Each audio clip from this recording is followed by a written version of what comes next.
Hi everybody. The year of 2014 was a terrible year for me, not only physically due to high levels of induced microwave radiation and ELF technology attacks, but also due to the trauma-based programming beginning in 2013 that was also a factor in my targeting and made known to me by perpetrators. As a result, I was in a depression for most of the year. Since then, I also have a wheezing in my breathing due to the concentrated microwave targeting to my lungs and chest area that has never gone away, and the perpetrators continue to target this area. I also have an awareness of occult influences affecting me in my life and my mother's. The following is a detailed update on events and revealed insights to me as a targeted individual since 2011. I have been a non-consensual victim of organized stalking and directed energy and neurological weapons testing and torture since 2003. When I relocated out to Arizona from Virginia, I filed a report with the FBI in March of 2011 due to the continued organized stalking and technological targeting while residing in Green Valley, Arizona. In mid-2011, I was in a vulnerable place in my life due to the continual targeting, as well as dealing with a difficult living situation with my mother, who was also a victim of neurological weapons since 2007, and stress in the home was a constant factor. I was also about to begin my RCI classes in the fall for my confirmation that I didn't have the chance to do in my youth. So getting this completed was very important to me, and I felt that the Lord had definitely been calling me to get it done. Several months prior to this, I came across a YouTube account of an individual out of Canada who claimed to be a targeted individual. This person seemed very kind, had a gentle demeanor, and I liked him.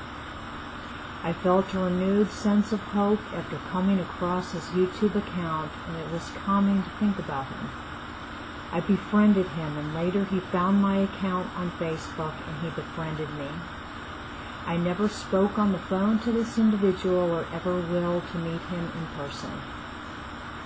Around the same time of having befriended this individual, I was also being induced with intermittent sexual stimulation, whether at home or out running errands. A month or two later, I would see videos that he liked on YouTube that would contradict with my values as a person, or videos with mixed messages. I didn't realize this more so until I saw his postings on Facebook, and it was there that I felt he knew more about me than he let on.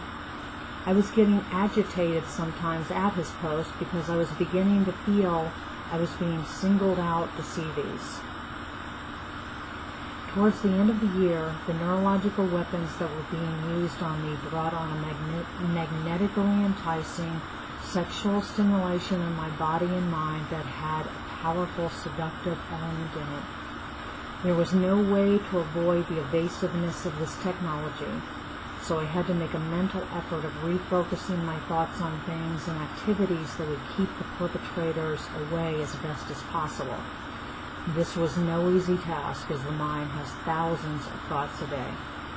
The intermittent sexual stimulation that I was receiving was mostly subtle during the day, but at any moment it could be overwhelming, as it had an all-encompassing body and mind hold, and made me feel as if I was enveloped in a feeling of a coveted love. The voice of this individual that I befriended, I remember from his videos online, was also incorporated into the technology induced into my head. I later learned of this by Dr. Barry Trower in one of his discussions on this technology. The perpetrators were communicating in my head, and my mind and feelings were constantly being watched. All of this targeting could not be happening at a worse time, considering I was in my RCIA classes. While at home, I had to deal with targeting that was often vying for my attention. Towards the end of December 2011, on a few instances I was getting more controlling, satanic-based sexual stimulation with pain as an aspect. A day didn't go by when this person I befriended online didn't seem to be in my mind. Now, a vital point that I want to make is that I would never willingly do or choose anything that would jeopardize my soul or my Catholic faith, because eternity is everything to me. Since 2007, I had been receiving voice-to-skull known as V2K that induces voices in your head 24 hours a day, every day of the year. It is a continuous series of voices that are always a part of my life and constantly correspond to the thoughts and feelings I am having throughout the day. This AI technology will correspond to the frequencies in your brain at the time. For example, low frequencies are fear-based, the higher frequencies are higher. This technology has a demoralizing and nefarious purpose, so one has to be tough mentally to rise above it. If there is anything you fear, the technology will lock on, and it will be brought back again and again in your mind at any time. One must have positive thoughts as much as possible given the scenario. Now, being that I have had this for years and listened to thousands of words being said to me in my mind, mostly repetitive in nature, you learn to treat this harassment as background noise as best as possible. On December 30th, I was getting targeted with sexual stimulation that afternoon, and in one particular instance, a powerful, seductive feeling had come over me, and I was asked the following questions in my mind. Will you allow me to love and care for you? Will you allow me to control your body and mind, or have control over? Somehow, given these questions and the state I was in at the time, I remember in my mind allowing this and answering with the Y word, the letter Y. And I say it like this even now because it still spooks me to think about it even to this day. Anyhow, the voice then said to me in my mind, you just sold your soul to the devil. Now, what is known as diabolical disorientation possibly may even have been a factor in this encounter. I cannot be certain. Cornelia Ferreira, who is an internationally known writer and lecturer, has some excellent videos on diabolical disorientation, which is also affecting the Catholic Church. After what I had just been asked in my mind, I felt very concerned. I had never had a series of particular questions like this in Voice to Skull after many years of hearing induced voices. I immediately wrote down word for word what had been asked me in under 1 minute. A day after this, I went back onto YouTube to look at my friend's profile, and I saw that he had closed his account. When I saw this, I was really alarmed. After this incident, my conscience greatly bothered me, and I had to see my spiritual director, who is very knowledgeable in the area of spiritual warfare, as soon as possible. After discussing with him what had happened and the actual words said to me, he made me feel better and told me not to worry. He said that one cannot accidentally fall under the service of the devil, nor can it be done by 1 or 2 words said by me. He said that it is more elaborate than that it is either a contractual arrangement or one through a blood pact arrangement. He said that one must have complete, all-knowing free will before going into something like that. He said that since I was under oppression, God would not hold me responsible for what had happened. He said even with what I had answered, it would be seen as ignorance on my part. His words were the most reassuring thing I had ever heard. He said that fear building is a common tactic of the devil. After seeing the priest, I felt so relieved, but it certainly was a wake-up call to spiritual vigilance and the devil's tactics, which I did not see coming. I had since removed that individual off my Facebook friends list, but I still felt discontent over what had taken place, as it truly scared me and allowed me to see the cunning and subtleties of the devil like I had never known before.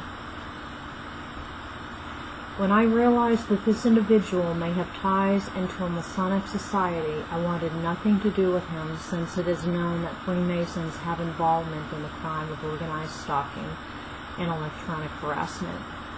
Ever since that occurrence, occult influences have been affecting me in my life, as well as anomalies experienced in my home and through my photography. In fact, for over a year, thoughts of this individual were often still in my mind. The perpetrators via the technology had been more involved in my day-to-day activities, as if I felt their presence within my being. This energy has an immediate awareness of my thoughts, feelings, and reactions to things instantly, and it is the same to this day. The perpetrators can see through my eyes, hear what I hear, and can sense that you are interiorly reacting to something. Through much effort of focusing on my faith, it greatly diminished the effects of the control the perpetrators seemed to have over me for a while. In the time I have been targeted, especially this past year, 2014, I have realized the necessity of detachment from worldly news, digital entertainment, and any technological conveniences of this world that are fleeting, in order to maintain a fair amount of peace and focus on faith, which is the most important thing for us all. Our world and atmosphere is changing rapidly. The devil knows that his time is short and is using everything he can in the battle for souls against God. He is always looking for a human to fall away from a state of grace in order to use that individual's choice as a means to work against God in these end times.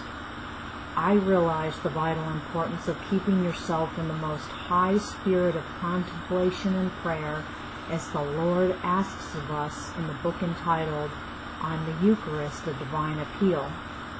I will speak more on this book that I mentioned shortly. The devil will try to get you to just look or listen to something, even for a few seconds, online, on television, and especially music, in order to hook your heart, which is what his aim is. Father Maurice Emerlu even spoke of this as well in the past year in one of his episodes of the series Word for a Wounded World on EWTN. The devil has a keen awareness of your senses. He will also go to any length to get your attention, flatter or puff you up, and have you feeling as though he knows you like God does, and continually tries to get you thinking that he is a friend to you. I have also realized that most of television, modern music, pop rock, alternative, and other forms of electronic data are also susceptible to manipulation, and there is more going on in the mediums than meets the eye. I knew that I was dealing with spiritual warfare in my life, and absolute reliance on God was the only way to rise above it, as well as regular receiving of the Eucharist and reciting of the Holy Rosary daily. All of this has brought much more peace into my life and keeps the enemy away from vying for your attention. I keep exercise water in my home and throughout as well. Spiritual warfare is real and happening to everyone. It is difficult to believe that these unseen realities go on, especially on occultism and parapsychology, but they do. Through all of this, I always kept in contact with my spiritual director as soon as he was available, as these experiences and revelations were being made known to me. He always gave me sound guidance and made me feel calm again after meeting with him. One thing that was most important to me was that I was always in a state of grace before the eyes of God. One can never feel too sure of things in this new world, Ephesians chapter 6, verse 12, which is a daily battle, and protecting our souls is everything. I was constantly having to renounce Satan verbally and declaring the precious blood of Jesus surrounds and protects me whenever I could feel these mental and sexual inducements increasing within. By focusing on faith and positive things only and having silence around me, it just about got rid of all of the repetitive, deliberate physical stimulations from the perpetrators that I was trying to avoid. I had weekly confessions due to the oppressive forces, and confession got rid of all of the devil's latest mental weight, and I was always in a state of grace for church. In 2012, I decided to move up to Tucson, Arizona. After living there for a while, I began to see occult ritual evidences in my home by perpetrators, as random small blood spots were left on my animal cages to door frames inside the house and in various rooms. At times, I also noted small drops of an oil that was left on some of the walls in the house. I had also found a pile of mini handmade knives about 1.5 inches long each, 8 to 10 of them, placed on the ground in my room where my work desk and laptop were located. I took a picture of one of them and decided to store them away as evidence, and the next day they were gone from my home. I also had, and still do, have strange occurrences in my home. Cold electronics will make a pinging sound out of nowhere. Cabinets and dressers do the same, and I do not feel that these particular instances are due to directed energies, but from an occult influence. In fact, I had some picture frames leaning against a wall in my room that was not sharing a wall with another unit, and these frames, almost subatomically, were vibrating, and I could hear it. Also, several of my chinchillas are neurologically manipulated and controlled. Their ears will twitch before my own eyes as I am holding them.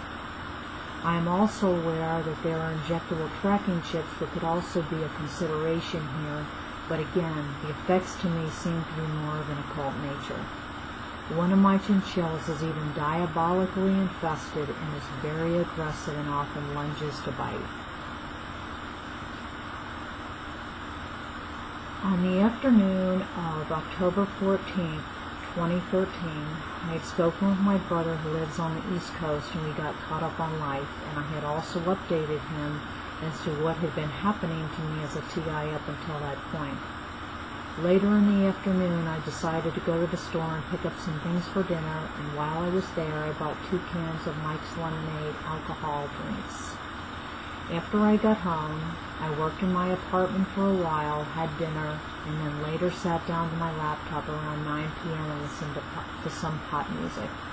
I had the 2 cans of Mike's that evening. At some point later, not of my own doing, I was standing outside in the front of my yard. I was approached by 2 police officers who had told me that I had been identifying myself as someone who was getting targeted by the government. They told me that a neighbor had called in. As a TI of over 10 years, you learn many things, and one of those is to keep a low profile in the community and not bring any attention to this situation. There is a time to speak, but it is only when you have the appropriate channels, and preferably with a group of TIs.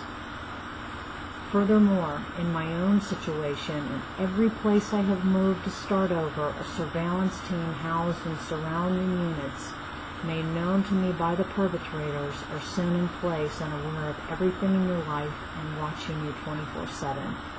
Knowing all of these factors, I never would have gone outside and spoken openly in my yard about my targeting. I knew something else had taken over my mind that evening.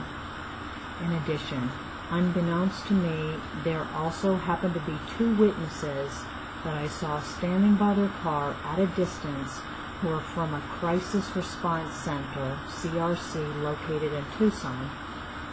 I had never heard of this place before until I learned of another Tucson TI's testimony of his trip into that place as well.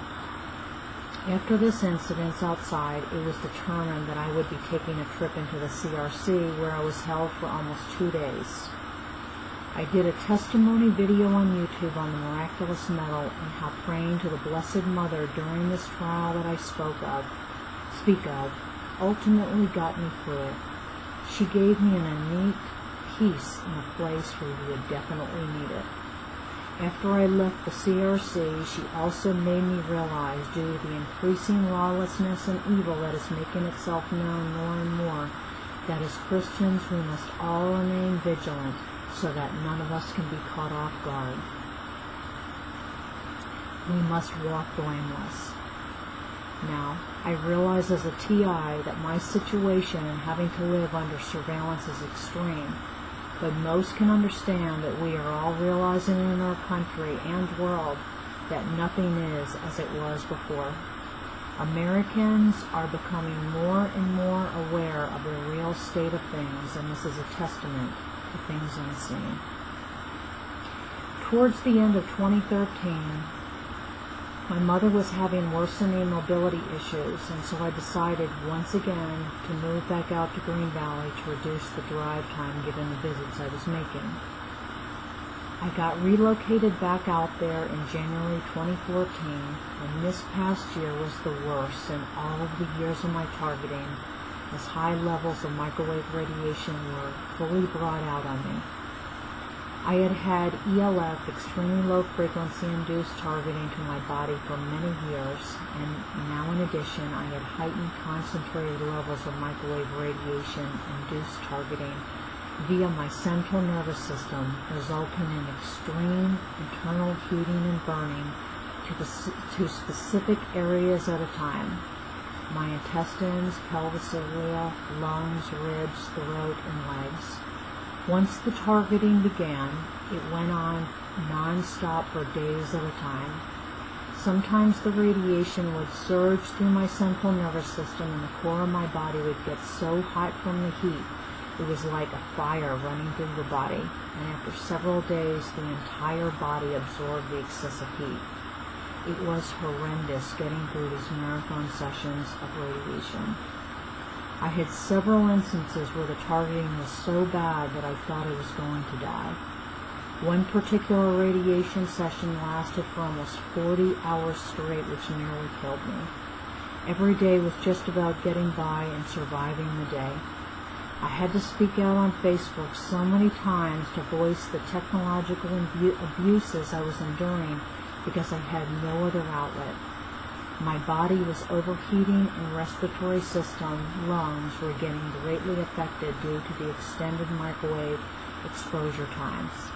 In addition, if you had any fear-based emotions, the technology picks up these low-level frequencies and the amplification of the radiation would then be increased at certain times. It was as if my fear and negative energy were feeding these evil perpetrators. I had to constantly think of positive things even when I was suffering horribly at times. In mid-2014, when the world news was focused on ISIS, I had added my comment shared with friends on Facebook saying what I felt Washington needed to do given the situation. The next morning, the news reported that an unknown source in the FBI had authorized and mobilized a plan very similar to what I had said on Facebook. Now, I know you were thinking, you've got to be kidding me, right? Well, after this occurrence, I have been led to see many news stories, not only national but international, that corresponded to the perpetrator's knowledge of what I look at and read. I had to clearly turn over all of my thoughts to my faith as best I could and be easy on myself given the weight of these revelations. Whenever I have had personal thoughts in my own head concerning the world's societal events while perusing the latest news stories, it was clear that the perpetrators were displaying to me in subsequent manipulated news headlines their awareness of what I was thinking. I was immobilized by fear many times because of this. They would often display the basis of my thinking in calculated wording, or they would misrepresent my thinking to others in their wording to be something it was not. I have seen this coincidence far too many times, and due to the insidious nature of these manipulations, I believe that the devil is involved in my targeting.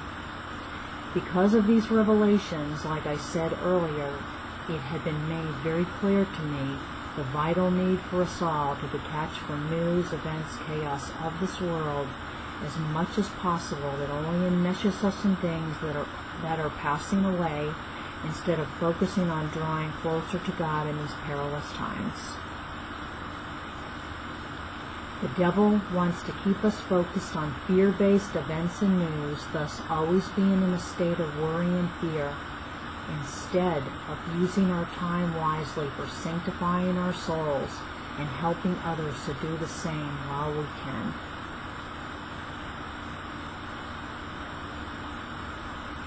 Towards the end of 2014, perpetrators had been targeting my lungs and ribs with extreme amounts of concentrated microwave radiation, that I was being burned internally and was receiving many satanic, fear-based emotional attacks. I began having real dread over all of the events that were occurring and what I was seeing. In addition, the devil also made me concerned as to whether I had been administering sacrilegious communions all of this time in church due to my awareness of an evil, unseen parallel reality, especially being a victim of microwave-based mind control and ELF technology that was going on in this world. I went to confession just about every weekend due to the heavy mind weapons oppression, and to always be in a state of grace before God. And even with this, the devil had gotten me into dread over this latest concern that I couldn't get out of bed for almost the entire day. I halted all church activities until I had spoken to my spiritual director about this latest concern. He called me at the end of the day and said he could see me the next morning, Friday, before he went out to preside over a funeral. I didn't want this heavy topic on his mind before the funeral, so I stopped in for a short visit and spoke of my general concerns with him. He also happened to be on a trip the following week, so I decided to hold off discussing this with him until he got back, and all of my activities remained on hold until I saw him. After I had left him from our brief meeting that Friday morning, I decided to stop into a nearby Goodwill in his part of town. While I was there, I came upon this book at the bottom of a large shelf in the middle of a packed row of books, and it was entitled On the Eucharist of Divine Appeal, Revelations to Sister Anna Alley by editor Father Jude O.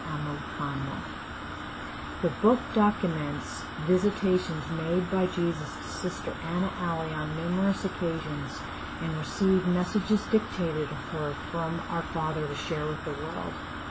After reading it, I was profoundly moved by how credible and prescient it is, given the current state of our world, since its revelations are already unfolding. Those revelations provide insight into the unseen spiritual battle in the Roman Catholic Church, infiltrated by Freemasonry and the world, and the vital role each one of us has as communicated by God to Sister Anna to win that battle. After finding this book, I knew that the Lord had led me to it, and that He wanted me to share it with others as well. I could not believe how on point it was for what was happening in the church and in my own life as well, with Freemason involvement in my targeting. A note by the editor, Father Ambukama, in the book states, throughout the messages the Lord talks about His broken heart and attributes the cause of His tears of blood to sacrilegious communions, irreverent handling of the Holy Eucharist practiced all over the world. The early Christians were warned about the consequences of this abuse of the sacred Eucharist, 1 Corinthians chapter 11, verses 28 to 32, St. Catherine of Siena dialogue. The devil had been giving me dreadful thoughts on this particular topic, as if I had been negligent on this, even after weekly confessions and always being in a state of grace before church, whether administering that day or just attending the Mass. God has a silver lining in everything. I am going to do a supplemental video to this TI video update that discusses in further detail the revelations that came from this vital book, and I will also share data that I have captured that corresponds to these revelations in the book and other occult influences.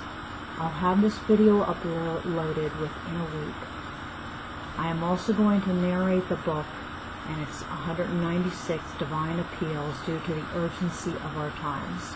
I will have this video uploaded to YouTube as soon as possible. When I had gotten back to see my spiritual director, I told him about finding this book, its revelations and relevance, especially given the perpetrators' manipulations in my own life. Once again, it was reassuring speaking with him. I began reading the book at home. As I had stated earlier, around the same time, the year's end, I was also getting hit with extreme amounts of microwave radiation, and due to the barbarity of the targeting this time, I had decided that I was going to get a letter sent out to Senator McCain if it killed me. Well, it nearly did.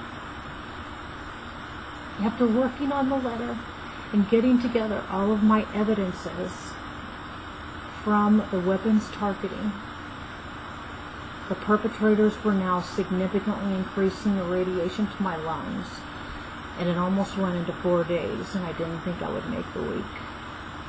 When I was at my wit's end that evening, I happened to sign on to Facebook, and after I logged in, I saw a posting from an unknown priest shared by one of my Facebook friends, and in it, it listed one of the divine appeals from this book of over 20 years ago. God is great.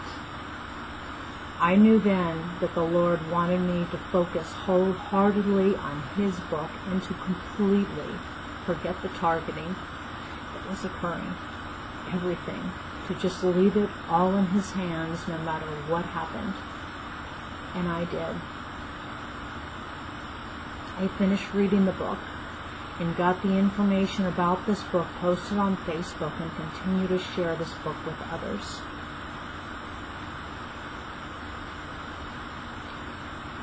The perpetrators have also confirmed Freemason involvement in the targeting of my mother.